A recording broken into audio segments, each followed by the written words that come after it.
Assalamualaikum class. I am Sir Muhammad Kashif from Half School System THA campus, and today we are going to start our online lecture number 11. First of all बेटा, आपको screen में नज़र आ रहा है कि last time हमने पढ़ा था कि उनके फार्मूला हम कैसे बना सकते हैं। तो यहाँ पे सबसे पहले हमारे पास है अल्केन्स। अल्केन्स में all carbon atoms hold the highest allowed amount of hydrogen atom, कि ज़्यादा से ज़्यादा हाइड्रोजन एटम कार्बन अपने साथ अटैच कर रहा होता है, किसमें? अल्केन में। और इसका जर्नल फार्मूला बेटा आपको याद रखना चाहिए, CnH2n+2। और इसमें कार्बन एटम में जो बॉन्ड होगा वो सिंगल बॉन्ड होगा। तो बेटा अल्केन का पता ही ऐसे चलता है क्योंकि अल्केन में कार्बन एटम के दरमियान सिंगल बॉन्ड होता है। इस वजह से हम इसको सैचुरेटेड भी कहते हैं। इस वजह से अल्केन को सैचुरेटेड हाइड्रोकार्बन भी कहा जाता है। इनको सैचुरेटेड हाइड्रोकार्बन क्यों कहते हैं? क्योंकि इनमें कार्बन एटम के दरमियान सिंगल बॉन्ड होता है। सिंगल बॉन्ड होने की वजह से ये ज्यादा से ज्यादा हाइड्रोजन को अपने साथ अटैच कर सकते हैं। और इसके एंड पे जो सफिक्स है, सफिक्स का मतलब होता है एंड पे क्या आता है। तो अल्केन में जो भी हमारे पास सीरीज में जितने भी होते हैं उनमें एंड पे ANE आता है, यानी कि मीथेन, इथेन, प्रोपेन, ब्यूटेन, इन सब के एंड पे ANE आएगा। और ये इनका स्ट्रक्चर फार्मूला है। अल्कीन की बात करें तो अल्कीन में carbon atom do not hold highest, यानी कि यहां पे ज्यादा हाइड्रोजन एटम अटैच नहीं होते। इसका जनरल फार्मूला क्या है? CnH2n contain at least one carbon atom double bond, और इसमें कार्बन एटम के दरमियान डबल बॉन्ड होता है। यानी कि सब कार्बन एटम के दरमियान डबल बॉन्ड नहीं होगा, कम से कम कोई से दो कार्बन एटम के दरमियान डबल बॉन्ड होगा, इसलिए इनको अनसैचुरेटेड हाइड्रोकार्बन कहते हैं। क्वेश्चन आज है अनसैचुरेटेड हाइड्रोकार्बन्स क्या होते हैं। तो आपने कहना है कि जिसमें कार्बन एटम के दरमियान डबल या ट्रिपल बॉन्ड होता है उसको अनसैचुरेटेड कहते हैं। अनसैचुरेटेड की एग्जांपल्स कौन सी है? अल्कीन और अल्काइंस। और ये एंड कहां किस पे होते हैं? ENE पे होते हैं, यानी कि ethene, propene, butene, pentene, up to सॉन। ये इनका स्ट्रक्चर फार्मूला है। अल्काइंस की बात करें तो ये भी क्या है? अनसैचुरेटेड हैं, और इनका फार्मूला क्या होता है? CnHn।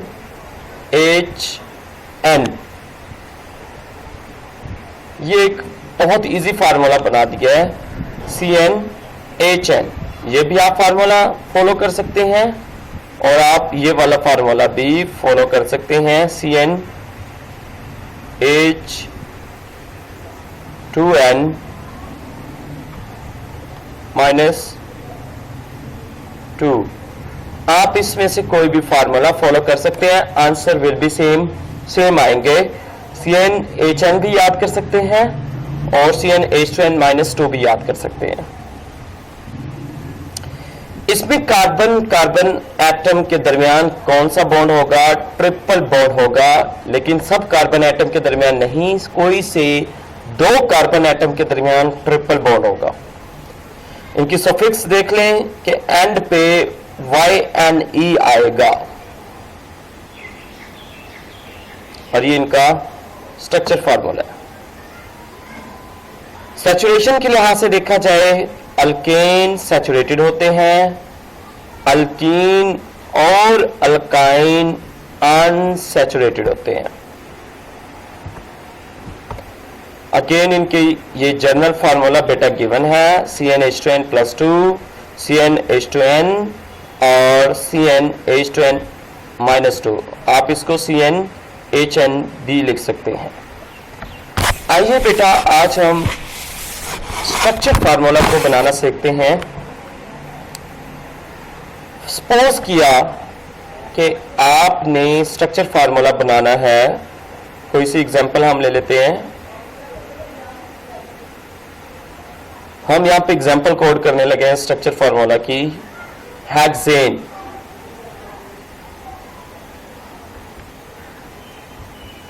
क्योंकि ये मुश्किल है, अगर ये एक बनाना आ जाता है तो आपको सब बनाना आ सकते हैं।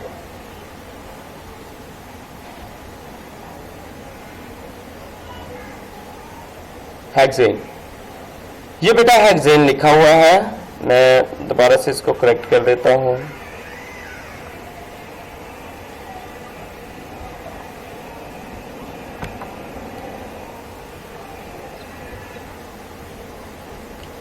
अब बेटा देखें, हेक्सेन का सबसे पहले हम बनाते हैं मॉलिक्यूलर फार्मूला। तो मॉलिक्यूलर फार्मूला बनाने में आप सबसे पहले देखेंगे इसका ये जनरल फार्मूला है CnH2n+2 और हेक्सेन को काउंटिंग में देखा जाए तो हेक्सेन का क्या मीन होता है 6, यानी कि n = यहाँ पे क्या है 6 है, यानी कि n का जो नंबर है वो हमारे पास 6 है। तो आप पुट करें बेटा, n की जगह 6 पुट करें। मुझे कैसे पता चला 6 मैंने पुट करना है, क्योंकि हेक्सेन का मतलब क्या होता है 6। ये देखें H2n, n की जगह 6 होगा तो 6 जब 2 से मल्टीप्लाई होगा तो क्या हो जाएगा 12, और ये 12 और +2, आगे +2 भी है ना, तो 12 और +2 कितना हो जाएगा 14। ये हमारे पास क्या बन गया, मॉलिक्यूलर फार्मूला बन गया C6H14। मॉलिक्यूलर फार्मूला क्या बताता है, ये हमें एक्चुअल नंबर ऑफ एटम्स बताता है कि हेक्सेन के अंदर एक्चुअल नंबर ऑफ एटम कितने होते हैं। एक्चुअल मीन होता है रियल में, तो एक्चुअल नंबर ऑफ एटम हमारे पास कितने हैं हेक्सेन में, तो वो हमारे पास हैं C6, यानी कि कार्बन के 6 एटम्स हैं और हाइड्रोजन के 14 एटम्स हैं। अब बनाते हैं इसका नेक्स्ट जो है स्ट्रक्चर फार्मूला।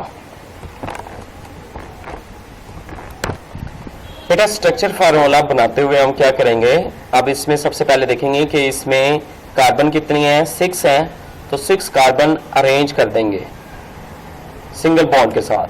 क्योंकि सिंगल बॉन्ड क्यों है, क्योंकि अल्केन में सिंगल बॉन्ड होता है। 1 कार्बन 2 3 4 5 एंड ये 6। समझ आ गई बेटा। तो 6 कार्बन एटम हमने अरेंज कर दिए, लाइन में भी कर सकते हैं, ब्रांच भी बना सकते हैं, अप टू यू बेटा। अब देखें, हर कार्बन की वैलेंसी का पता होना जरूरी है। कार्बन की वैलेंसी जो होती है, कार्बन की जो वैलेंसी होती है वो 4 होती है। इसका मतलब कि कार्बन मैक्सिमम 4 बॉन्ड बना सकता है एक टाइम पर, क्योंकि जितनी किसी की वैलेंसी होती है वो एटम उतने ही नंबर ऑफ बॉन्ड्स बना सकता है। तो कार्बन की वैलेंसी 4 होती है। अब हमें वैलेंसी का कैसे पता चलता है, किसी भी शेल के किसी भी एटम के आखिरी शेल में जो नंबर ऑफ इलेक्ट्रॉन्स होते हैं वही उसकी वैलेंसी होती है। तो कार्बन के लास्ट शेल में 4 इलेक्ट्रॉन्स होते हैं, तो इसकी वैलेंसी भी 4 होती है। तो लिहाजा ये 4 मैक्सिमम बॉन्ड बना सकता है। लेकिन यहाँ पे अल्केन में आपने सिंगल बॉन्ड ही बनाना है, तो आप इसलिए 4 सिंगल बॉन्ड बना के दिखाएं। अब कार्बन का एक बॉन्ड पहले से बन चुका है, यहाँ पे ये दूसरा बॉन्ड हो जाएगा, ये तीसरा हो जाएगा और ये क्या हो जाएगा 4th हो जाएगा। इस तरह से इस कार्बन एटम के 4 बॉन्ड कंप्लीट हो जाएंगे और ये बॉन्ड किसके साथ बनेंगे? हाइड्रोजन के साथ, क्योंकि फार्मूले में आप देख सकते हैं कि हाइड्रोजन ही है, तो आप हाइड्रोजन के साथ बना देंगे। तो यानी कि एक हाइड्रोजन के आखिरी शेल में एक इलेक्ट्रॉन्स होता है, इस वजह से हाइड्रोजन सिर्फ सिंगल बॉन्ड बना सकता है, वो डबल बॉन्ड नहीं बना सकता। तो ये सिंगल बॉन्ड 3 हाइड्रोजन बना लेगा। इस तरह इस कार्बन के 4 बॉन्ड कंप्लीट हो जाएंगे। नेक्स्ट कार्बन के देखें तो नेक्स्ट ये जो कार्बन है जिसको मैं नीचे से अंडरलाइन कर रहा हूं, इसका एक तो ये वाला बॉन्ड है और एक ये वाला बॉन्ड है, तो इट मीन इसके 2 बॉन्ड है। बॉन्ड शेयर से ये मुराद होता है कि वो पीछे वाले कार्बन का भी बॉन्ड है और वो आगे वाले कार्बन का भी बॉन्ड है। तो इसके 2 कार्बन बॉन्ड बन चुके हैं। तो पीछे कितने रह चुके हैं? 4 करने के लिए 2 रह चुके हैं। तो हम अप एंड डाउन 2 बना देंगे, यानी कि एक हाइड्रोजन ऊपर आ जाएगा और एक हाइड्रोजन क्या आ जाएगा? नीचे आ जाएगा और इसके भी 4 कंप्लीट हो जाएंगे।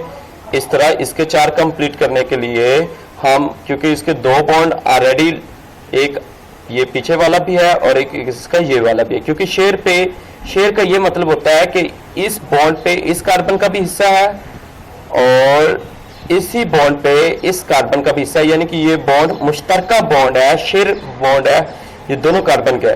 तो इसलिए 2 इस कार्बन के, एक ये वाला बॉन्ड एक ये वाला बॉन्ड, 2 तो हो चुके थे, तीसरा वो ऊपर वाला और 4th आपका नीचे वाला हो जाएगा। बेटा आपने सिर्फ वैलेंसी को देखना है कि कार्बन की वैलेंसी पूरी होनी चाहिए, 4 बॉन्ड कंप्लीट आपके बनने चाहिए। बेटा अगर 4 बॉन्ड आपके कंप्लीट नहीं बनेंगे तो फार्मूला आपका क्या हो जाएगा? गलत हो जाएगा। तो बेटा इसलिए इस तरीके से आप इसमें थोड़ा होशियार रहिएगा कि आपने 4 बॉन्ड क्या करने हैं? कंप्लीट करने हैं। अब देख लें बेटा, यहाँ पे भी 2 कार्बन आ चुके हैं, इसके भी 4 बॉन्ड कंप्लीट हो चुके हैं। अब इस कार्बन का सिर्फ एक बॉन्ड था, तो इसके 4 बॉन्ड करने के लिए 3 बॉन्ड और बनाना पड़ेंगे। तो हमारे पास ये आ जाएगा, इधर भी हाइड्रोजन, इधर भी हाइड्रोजन एक आ जाएगा और यहाँ पे भी एक हाइड्रोजन आ जाएगा, जिससे इस कार्बन की भी 4 वैलेंसी पूरी हो जाएगी। अब बेटा जब आप वैलेंसी पूरी करके स्ट्रक्चर फार्मूला बना लेते हैं तो फिर आपने चेक करना होता है कि आपका क्या ये फार्मूला करेक्ट है या करेक्ट नहीं है। उसको चेक करने के लिए बेटा आप क्या करेंगे? हाइड्रोजन एटम्स को काउंट करेंगे। मॉलिक्यूलर फार्मूले में हाइड्रोजन एटम कितने थे? 14 थे, तो यहां पे भी 14 होने चाहिए। ये देखें 1 2 3 4 5 6 7 8 9 10 11 12 13 और ये एंड पे 14 कंप्लीट है। तो इट मींस आपका ये स्ट्रक्चर फार्मूला ओके है। बेटा समझ आ रही है? अब बेटा चलते हैं नेक्स्ट कंडेंस फार्मूले की तरफ। अच्छा, क्वेश्चन ये आता है कि स्ट्रक्चर फार्मूला क्या बताता है हमें? तो आपको क्या लगता है स्टूडेंट, क्या बताता होगा स्ट्रक्चर फार्मूला?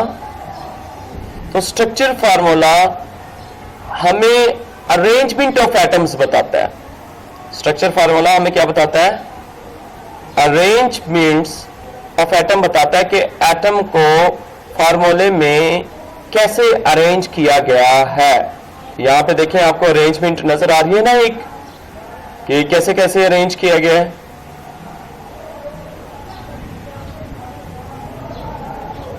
तो अरेंजमेंट यहां पे हमें नजर आ रही होती है। कंडेंस फार्मूला बहुत इजी है, अगर आपको स्ट्रक्चर बनाना आता है तो कंडेंस बहुत ज्यादा इजी हो जाता है। ये देखें, ये सी आपने ऐसे लिख लेना पहले वाला, और इसके साथ कितने हाइड्रोजन है?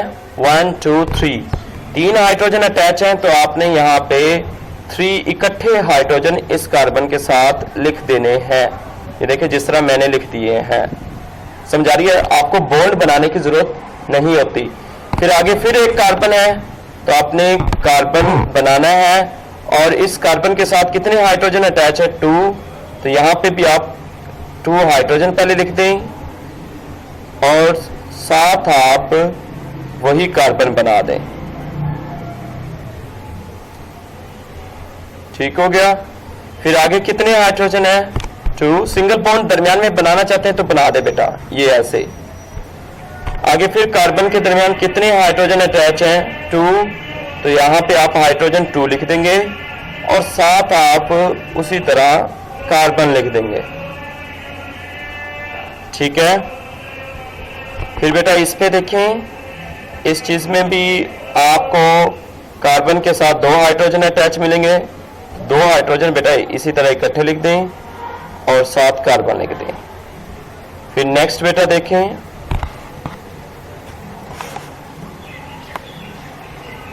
इधर हाइड्रोजन लिख दिया है। नेक्स्ट फिर क्या हो जाएगा बेटा? CH2 हो जाएगा। और इसके बाद बेटा लास्ट में देखें तो आपके पास 3 हाइड्रोजन है, 3 हाइड्रोजन आप लिखेंगे और साथ क्या बना देंगे? कार्बन बना देंगे। तो ये बेटा आपका एक तरह से कंडेंस फार्मूला बन जाएगा और आप इस तरह से सारे कंडेंस फार्मूला बना सकते हैं। ये कोई मुश्किल नहीं है, बहुत आसान है, आप इस तरह से इजीली बना सकते हैं। इसके बाद लास्ट में आ जाता है dot and cross formula.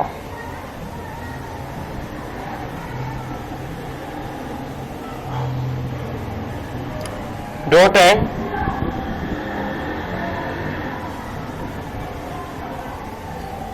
Cross formula.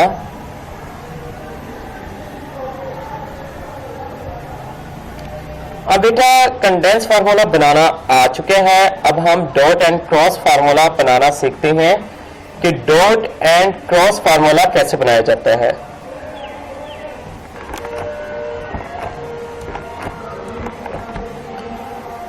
अगर बेटा आपको ये स्ट्रक्चर फार्मूला आता है तो डॉट एंड क्रॉस भी कोई मुश्किल नहीं है, ये वही स्ट्रक्चर फार्मूला है जिसको लास्ट टाइम मैंने बनाया है और इसी को अब हम डॉट एंड क्रॉस बनाने लगे हैं। तो डॉट एंड क्रॉस का क्या मतलब होगा कि इलेक्ट्रॉन्स को आपने रिप्रेजेंट करना है जो आखिरी शेल में होते हैं। तो इसमें 2 एटम्स हैं, एक कार्बन है और एक हाइड्रोजन एटम है। तो आप किसी के भी यानी कि हाइड्रोजन के या तो इलेक्ट्रॉन डॉट में ले सकते हैं और कार्बन के क्रॉस में ले सकते हैं, या आप कार्बन के डॉट में ले सकते हैं और हाइड्रोजन के आप क्रॉस में ले सकते हैं। तो मैं डॉट में ले लेता हूं कार्बन के, ये एक इलेक्ट्रॉन, ये सेकेंड, ये थर्ड और ये फोर्थ, क्योंकि कार्बन के आखिरी शेल में 4 इलेक्ट्रॉन्स होते हैं। इसके भी आप इस तरह पूरे करेंगे, इधर डॉट ही बनाएंगे क्योंकि इसका इलेक्ट्रॉन्स भी होगा। इस तरह आप सबके बनाएंगे बेटा, ये आसानी से बन जाएंगे। अब बेटा इसी तरह बाकी के भी बना लेंगे आप। अब देखिए हाइड्रोजन के क्रॉस से बनाएं, हाइड्रोजन के आखिरी शेल में एक ही इलेक्ट्रॉन होता है तो हाइड्रोजन का आप एक ही बनाएंगे। इस हाइड्रोजन का भी क्रॉस के जरिए आप एक बना देंगे, इसका भी क्या कर देंगे आप एक बना देंगे। यहां पे तो डॉट ही रहेंगे क्योंकि ये कार्बन कार्बन का है। ये हाइड्रोजन आ गया तो यहां पे क्रॉस बनाएंगे, ये हाइड्रोजन है क्रॉस बनाएंगे, ये हाइड्रोजन है क्रॉस बनाएंगे, ये हाइड्रोजन है क्रॉस बना देंगे। तो बस बेटा ये सब के इस तरह से बना के लिखने को हम डॉट एंड क्रॉस फार्मूला कहते हैं, क्योंकि इसमें हमें पता चल जाता है कि एक एक इलेक्ट्रॉन शेयर हो रहा है। क्योंकि यहाँ पे देखें कार्बन का एक एक इलेक्ट्रॉन ये शेयर हो रहा है, कार्बन और हाइड्रोजन का यहाँ पे भी एक एक इलेक्ट्रॉन शेयर हो रहा है, यहाँ पे कार्बन का एक एक इलेक्ट्रॉन शेयर हो रहा है। तो इसलिए यहाँ जहां पे एक एक इलेक्ट्रॉन शेयर हो तो वहां पे सिंगल बॉन्ड बन जाते हैं। तो आप जब स्ट्रक्चर फार्मूला बना रहे होते हैं तो इन्हीं जो एक एक इलेक्ट्रॉन शेयर हुए इनको आप सिंगल बॉन्ड से रिप्रेजेंट कर रहे होते हैं, तो वो स्ट्रक्चर हो जाता है। तो जहां पे डॉट एंड क्रॉस जाहिर कर देंगे तो वो आपका क्या हो जाएगा, डॉट एंड क्रॉस फार्मूला हो जाएगा। तो बेटा ये सब के आपके डॉट एंड क्रॉस फार्मूला बन चुके हैं। कोई क्वेश्चन होता है बेटा लाजमी बताइएगा आप।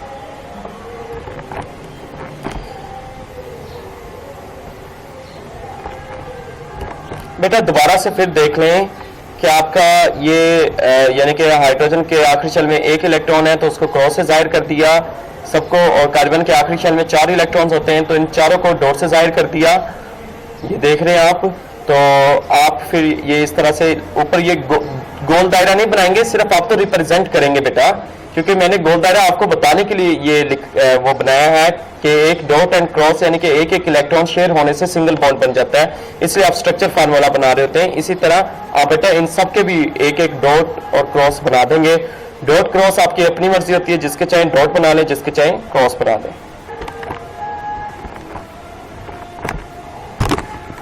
अच्छा बेटा यहां पे देखें, अब हम बनाने लगे हैं हेक्सेन का, तो यहां पे क्या आ जाएगा बेटा, ई आ जाएगा। तो आपने चेक अच्छे तरीके से कर लेना है कि अगर आखिर में ई एन ई आ रहा है तो ये हेक्सेन है, ये हेक्सेन नहीं है। तो हेक्सेन से भी क्या मुराद होता है कि उसमें भी कार्बन एटम्स कितने होने चाहिए, 6 होने चाहिए, लेकिन कोई से 2 कार्बन एटम के दरमियान डबल बॉन्ड एग्जिस्ट करना चाहिए। ये बेटा इसकी निशानी है, आप यहां पे देख लें, इसका जनरल फार्मूला CnH2n, n की जगह क्या आ जाएगा 6 C6 और 2n, n की जगह फिर 6 to the 12, तो ये इस तरह से बन जाएगा इसका मॉलिक्यूलर फार्मूला C6H12। अब कोई से भी कार्बन एटम के दरमियान क्या बॉन्ड बनाना है, डबल, कोई से भी, यानी कि इतने 6 कार्बन एटम है तो 6 में से सबके साथ डबल नहीं आएगा, किसी एक के साथ डबल आएगा बेटा, ये याद रखिएगा। तो मैं यहां पे पहले से ही बना देता हूं डबल, यानी कि यहां पे 2 कार्बन एटम के दरमियान डबल बॉन्ड बना दिया, समझ आ रही है ना, ताकि ये क्या बन जाए, हेक्सेन बन जाए। तो मैं कार्बन और हाइड्रोजन के दरमियान डबल नहीं बना सकता, क्योंकि डबल बॉन्ड कब बनता है, जब 2 इलेक्ट्रॉन शेयर होते हैं। तो हाइड्रोजन के पास तो होता ही 1 इलेक्ट्रॉन है, इसलिए यहां पे हाइड्रोजन कभी भी डबल बॉन्ड कार्बन के साथ या किसी के साथ भी नहीं बना सकता, समझ आ रही है बेटा।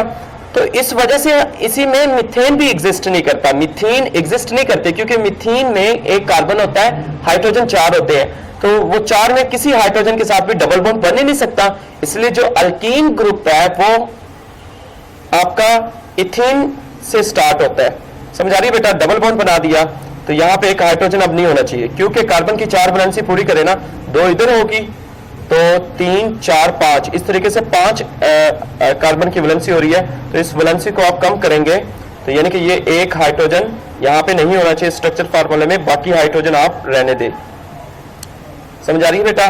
तो इस तरह से कार्बन की 4 वैलेंसी पूरी हो जाएंगी, जस्ट कार्बन के साथ क्या आएंगे, ये सिंगल बॉन्ड के 2 हाइड्रोजन आ जाएंगे, बाकी उसी तरह सिंगल बॉन्ड रहेगा। इस कार्बन की भी 4 वैलेंसी पूरी करें तो इसके 2 ये वाले बॉन्ड है पीछे वाले, क्योंकि शेयर हो रहे हैं, 2 3 4 और ये 5 हो रहे हैं, तो इसलिए यहाँ पे इस हाइड्रोजन को भी क्या करना पड़ेगा, हमें खत्म करना पड़ेगा, क्योंकि ये हाइड्रोजन हमें यहाँ पे नहीं चाहिए, क्योंकि कार्बन की वैलेंसी 5 होती जा रही है।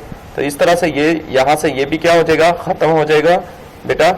तो यहाँ पे इस कार्बन की भी 4 वैलेंसी क्या हो चुकी है, पूरी हो चुकी है, इस कार्बन की भी 4 वैलेंसी पूरी हो चुकी है, क्योंकि आगे सिंगल बॉन्ड रहेंगे। तो देख लें बेटा, 1 2 3 4 पूरी, इसके साथ भी इसी तरह 4 पूरी हो जाएंगी, इसके साथ भी 4 पूरी हो जाएंगी, और एंड पे ये भी 4 पूरे हो जाएंगे। अब आपने देखना है कि आपका स्ट्रक्चर फार्मूला गलत तो नहीं बन गया। तो हाइड्रोजन की तादाद गिने, 1 2 3 4 5 6 7 8 9 10 11 12, तो ये 12 आपके हाइड्रोजन पूरे हैं। तो आप बेटा ये इट मींस आपका फार्मूला ठीक है। अब कंडेंस में CH2 आ रहा है बेटा, यहाँ पे H कितने 2 है, तो यहाँ पे 3 की बजाय कितने लिख देंगे, 2 लिख देंगे ऐसे, और यहाँ पे क्या आ जाएगा, डबल बॉन्ड बनाना चाहते हैं तो ठीक है, नहीं बनाना चाहते तो इट्स अप टू यू। यहाँ पे इस कार्बन के साथ कितने हाइड्रोजन अटैच हैं, ओनली 1 हाइड्रोजन अटैच है, तो आप 2 की बजाय क्या कर देंगे, इसको 1 कर देंगे, ठीक है। तो बाकी फार्मूले में वो ठीक है, उसी तरह तादाद रहेगी, और इस तरह ये आपका क्या हो जाएगा, कंडेंस फार्मूला बन जाएगा। डॉट एंड क्रॉस में क्या करेंगे, तो यहाँ पे डबल वो बना देंगे, ये डबल डॉट बना देंगे, ताकि पता चले कि यहाँ पे 2 इलेक्ट्रॉन शेयर हुए हैं कार्बन के डॉट के जरिए बना रहे हैं, तो इसका यहाँ पे कार्बन सिंगल बॉन्ड ही लेंगे, क्योंकि हाइड्रोजन के साथ उसका क्या होगा, सिंगल बॉन्ड होगा यहाँ पे क्रॉस के जरिए। इस तरह बेटा आपका स्ट्रक्चर फार्मूला बन जाएगा। इसी तरह बेटा अल्काइंस ग्रुप में क्या करना होगा कि यहाँ पे किसी भी कार्बन एटम के दरमियान ट्रिपल बॉन्ड बना देना है, 4 वैलेंसी उसकी ट्रिपल बॉन्ड के साथ पूरी करनी है, और बाकी उसी तरीके से रहेगा। होप्स हो कि बेटा आपको अच्छी खासी समझ आती होगी। एनी क्यूरी, अल्लाह हाफिज बेटा।